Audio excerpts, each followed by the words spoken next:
পৃথিবীতে আবারও দেখা দিয়েছে করোনা ভাইরাসের মতোই নতুন এক ভাইরাস।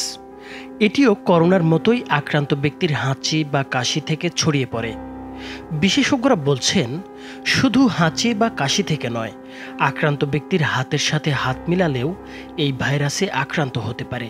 এছাড়া আক্রান্ত ব্যক্তির স্পর্শকৃত বস্তু বা স্থান, যেমন দরজার হাতল বা চায়ের কাপ স্পর্শ করলেও এই ভাইরাসে সংক্রমিত হওয়ার সম্ভাবনা রয়েছে। এই ভাইরাসের নাম হিউম্যান মেটানিউমো ভাইরাস বা HMPV। এতে আক্রান্ত হলে কাশি, জ্বর, নাকবন্ধ এবং শ্বাসকষ্টের মতো সমস্যা দেখা দেয়। এছাড়া চামড়ায় র্যাশ বা দানা দানা দেখা দিতে পারে। কারো কারোর জন্য এসব উপসর্গ মারাত্মক হয়ে ওঠে। এর আক্রমণে ব্রঙ্কাইটিস বা নিউমোনিয়ার মতো অসুখও হয়ে যেতে পারে। শিশু, বয়স্ক মানুষ এবং যাদের ইমিউন সিস্টেম দুর্বল, তাদের মধ্যে এই ভাইরাসের সংক্রমণ বেশি দেখা গেছে। সাধারণত শীতের সময় HMPVর সংক্রমণ বেশি দেখা যায়। চিকিৎসকরা বলছেন, বর্তমানে এই ভাইরাসের জন্য নির্দিষ্ট কোনো অ্যান্টিভাইরাল ওষুধ বা বিশেষ কোনো চিকিৎসা পদ্ধতি আবিষ্কৃত হয়নি। আজ থেকে 5 বছর আগে চীন থেকে ছড়িয়ে পড়া করোনা ভাইরাসের সংক্রমণে বিশ্বব্যাপী প্রায় 70 লাখ মানুষ প্রাণ হারিয়েছেন। এবারও সেই চীনেই HMPV সংক্রমণ বাড়ছে, যা বিশ্বব্যাপী নতুন উদ্বেগ সৃষ্টি করেছে। সম্প্রতি ভারতেও এই ভাইরাসে আক্রান্ত রোগী শনাক্ত হয়েছে। যুক্তরাষ্ট্রের centre for disease control and prevention জানিয়েছে, 2001 সালে প্রথম HMPV শনাক্ত হয়। বিশেষজ্ঞরা মনে করেন এটি হয়তো অনেক আগে থেকেই পৃথিবীতে ছিল।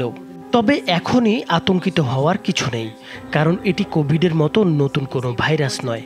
2001 সালে প্রথম এই ভাইরাস শনাক্ত হয় এবং বাংলাদেশেও 2016-17 সালের দিকে এর অস্তিত্ব পাওয়া গিয়েছিল। এর আগে ভারত, চীনসহ বিভিন্ন দেশে ইনফ্লুয়েঞ্জার মতো ভাইরাসে আক্রান্ত হওয়ার ঘটনা ঘটেছে। এর মানে হলো, মানুষ কিছুটা হলেও এর বিরুদ্ধে ইমিউনিটি তৈরি করেছে। তাছাড়া চীন বা বিশ্ব স্বাস্থ্য সংস্থা এখনও আনুষ্ঠানিক কোনো সতর্কতা জারি করেনি। এছাড়া কোভিড যেভাবে ফুসফুসে গুরুতর ক্ষতি করে, HMPV তেমন ক্ষতি করে না। পৃথিবীতে এই ভাইরাসের অস্তিত্ব এখন থেকে অন্তত 60 বছর আগে থেকেই রয়েছে বলে ধারণা করা হচ্ছে। তবে ল্যান্সেট গ্লোবাল হেলথ 2021 সালের এক প্রতিবেদনে জানিয়েছে, HMPV শিশুদের শ্বাসযন্ত্রের জন্য তীব্র সংক্রমণে মৃত্যুর জন্য দায়ী হতে পারে। এছাড়া ডায়াবেটিস, উচ্চ রক্তচাপ, কিডনি জটিলতা, ক্যান্সার, COPD, অ্যাজমা বা পালমোনারি ফাইব্রোসিস আক্রান্তদের জন্য এই ভাইরাস মারাত্মক হতে পারে এবং তাদের মধ্যে মৃত্যুর ঝুঁকিও রয়েছে। অর্থাৎ জটিল রোগে আক্রান্তদের শ্বাসযন্ত্রের সমস্যা হলে অবহেলা না করে তাৎক্ষণিক চিকিৎসার প্রয়োজন।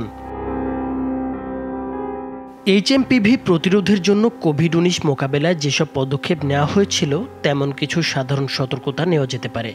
যেমন, বাইরে গেলেই মাস্ক পরিধান করা, 20 সেকেন্ড ধরে সাবান পানি দিয়ে ঘন ঘন হাত ধোয়া, হাত দিয়ে নাক বা মুখ স্পর্শ না করা, আক্রান্তদের থেকে নিরাপদ দূরত্ব বজায় রাখা, জনসমাগম স্থল এড়িয়ে চলা, হাঁচি বা কাশি দেওয়ার সময় মুখ টিস্যু দিয়ে ঢেকে নেওয়া, রোগ প্রতিরোধ ক্ষমতা বাড়াতে পুষ্টিকর খাবার খাওয়া, শ্বাস প্রশ্বাসের ব্যায়াম করা এবং সর্দি কাশি বা জ্বর থাকলে চিকিৎসকের পরামর্শ নেওয়া।